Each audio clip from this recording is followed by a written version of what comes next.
Tribe. Cough, you see me. Saint is on the grind, tryna change that life. Riders on the beat, tryna live that life. Yachi dropping bars, check a namu like a knife. Grinding overnight, could change a ghetto life. Tryna make some figures that could got a better life. The neto shaya open chingo gaya better life. Namas with the prison, yanding him a better life. Plus and chambo feel safe, name a streets a ghetto life. I'm tryna make some figures that could got a better life. The neto shaya open chingo gaya better life. Namas with the prison, yanding him a better life. Plus and chambo feel safe, name a streets a ghetto life.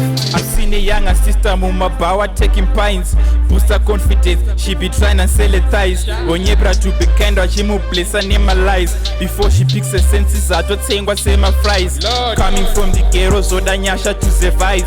Sere name Bunzo ula see the other side. I'm always under pressure, time is never low my side. Zvino garanshungu roots every time I close my eyes. When you wait these guys, life and this suffice. Neto quita BP every time I check the price. Garanchona one, all the time I roll the dice. Then you moyo zere shungu got me thinking otherwise. Living on the edge, sadza name a veg. Unget a father figure, not affording daily bread. Chada yangu muri indi kuzo like a dead. Got me working 24/7, no more sleeping in my bed.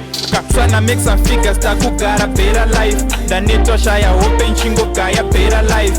Namas with the prison, yanding him a better life. Plus and chambo feel safe, name a streets a ghetto life. I'm tryna make some figures that could got a better life. The neto shaya open chingo gaya better life.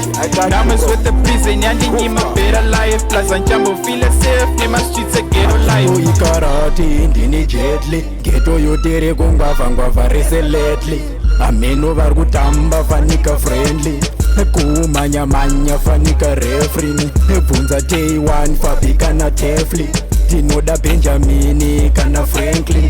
Before 36 ndenge ndane Bentley. Asi handizo choose path iri deadly.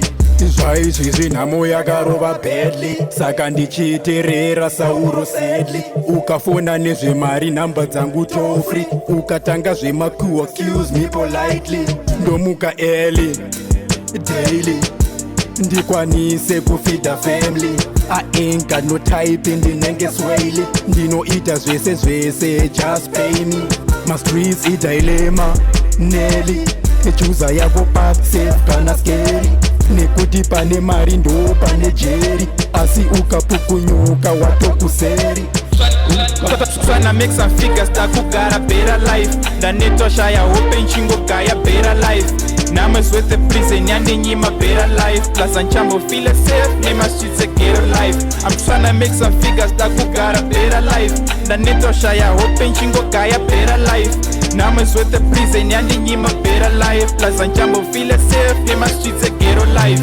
Tryna make some figures that could got a better life. The neto shaya open chingo gaya better life.